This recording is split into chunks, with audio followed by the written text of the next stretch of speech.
పడేస్తూ ఉంటారు. ఎప్పుడు ఏదో వస్తువును పట్టుకుంటూ ఉంటారు.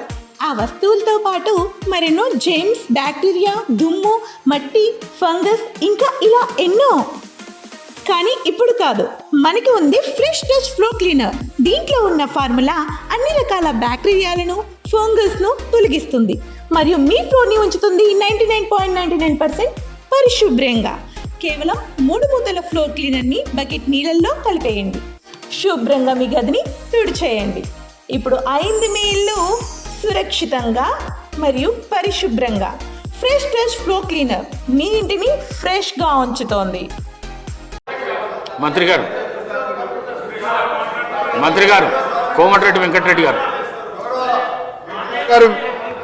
మీ అనుమతితో పర్మిషన్తో సభను ఎప్పుడు కూడా తప్పుతో పట్టించే విధంగా 10 ఏళ్ళు మంత్రిగా పనిచేసిన సీనియర్ శాసనసభ్యులు 24 గంటలు ఇచ్చినామని చెప్పినప్పుడు మధ్యలో మా పిసిసి ప్రెసిడెంట్గా ఉన్నవారు అమెరికాలో ఏదో మాట్లాడితే నేను అప్పుడు ఇమీడియట్గా నెక్స్ట్ డేనే బండ సోమారం అని భువనగిరి మండలం ఒక సబ్స్టేషన్కి వెళ్ళి లాగ్ బుక్ చెక్ చేయించి 4 నెలలకే లాగ్ బుక్ చెక్ చేయించి ఆపరేటర్తోనే నేను ఇంటర్వ్యూ తీసుకొని ఎన్ని గంటలు వస్తున్నాయంటే 10-11 గంటలు సార్ రికార్డు ఉంది సార్, నేను పంపిస్తాను మీకు.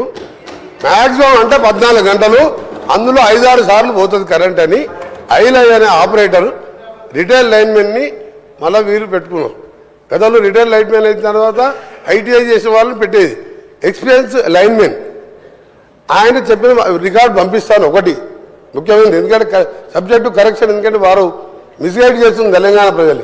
24 గంటలు ఎప్పుడు ఇయ్యలే. 5 ఏళ్ళు ఎమ్మెల్యేగా ఉన్నా, 5 ఏళ్ళు ఎంపీగా ఉన్నా, 1000 గ్రామాలు తిరిగినా దాన్ని విత్డ్రా చేసుకోవాలి వాళ్ళు. 24 గంటలే ఆ లాగ్ బుక్స్ సాయంత్రం వరకు ఆదిలాబాదు, నల్గొండ, అలంపూర్కి వెళ్ళి రాత్రి వరకల్లా మొత్తం తీసుకొచ్చి హైదరాబాద్లో ఓ లాకర్లో పెట్టి దాల విషయం. ఎందుకంటే దాన్ని ప్రూవ్ అవుతుంది కదా అధ్యక్ష. నేను వీడియో మీకు పంపిస్తా, మీరు వీడియో ప్లే చేయండి అసెంబ్లీలో. అందుకనే దయచేసి గౌరవ సభ్యులకు మీ మీద గౌరవం ఉన్నది, మీరు దాన్ని విత్డ్రా చేసుకోండి. రెండోది అధ్యక్ష, రైతు బంధు గురించి వాళ్ళు మాట్లాడుతున్నారు. నేను ఇంతకుముందు ఇంటర్వ్యూ అయ్యాను, ఇప్పుడు మిస్గైడ్ చేసింది కాబట్టి నేను తర్వాత మాట్లాడదాం అనుకున్నా. రెండో అధ్యక్ష, ఎలక్షన్ల ముందు ఓఆర్ఆర్ అమ్మిన రోడ్లతోని వచ్చిన 7,000 కోట్లతోని ఒక ఇన్స్టాల్మెంట్ వేసాం. సబ్జెక్టు రైతులకు సంబంధించి వారు మాట్లాడింది. రెండవది ఎక్సైజ్ టెండర్స్ ఒక 1 ఇయర్ తర్వాత పెట్టే టెండర్స్ని 2,000 కోట్లు అన్ఎంప్లాయ్మెంట్ యూత్ దగ్గర సార్, వాళ్లకు అన్ఎంప్లాయ్మెంట్కు వేరే దారి లేక 2 లక్షల ఫీజు పెట్టి 2,000 కోట్లు నాన్ రిఫండబుల్ వసూలు చేసారు. ఎక్సైజ్ టెండర్లు ఫైనల్ చేసారు. ఆ డబ్బులు ఏం చేసినా తెలియదు. అదే నేను వాస్తవం చెప్తున్నా, రైతుల గురించి మాట్లాడుతున్నా. మధ్యలో గౌరవ సభ్యులు నా పేరు కూడా తీసుకున్నాం సార్. ఇంకొకటి సార్, మన గోరంటే వెంకయ్య గారు చెప్పిందంతే. ఒకటే ఎగ్జాంపుల్, నల్గొండ జిల్లాకి వెళ్దాం. ఇక్కడికి వెళ్ళి అర్జెంట్ చేసిన తర్వాత అందరం కలిసి బస్సులో మొత్తం నల్గొండ జిల్లా అందరం తిరుగుతాం సార్.